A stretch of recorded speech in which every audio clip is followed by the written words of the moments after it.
Ang bango-bango niya. Grabe. Today, gagawa ako ng biko. Saing muna ako ng malagkit. Tapos, this is my langka. Maglalagay ako ng milk and coconut cream, coconut milk, condensed milk. And this is my coconut sugar. Ang pangit na sulat ko.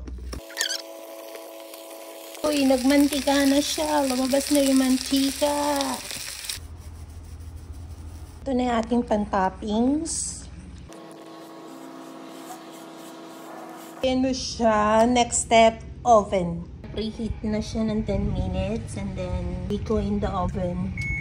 Yan natin siya later kapag nag-bubbles na siya. Tapos yung ibabaw niya medyo burnt na. Yan na yung sinasabi ko kanina, guys. So, ang ganda. Tananan! Ang ganda.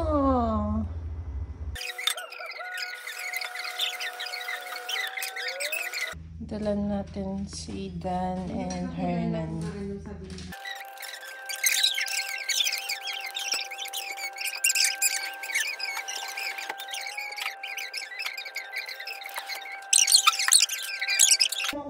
Ha?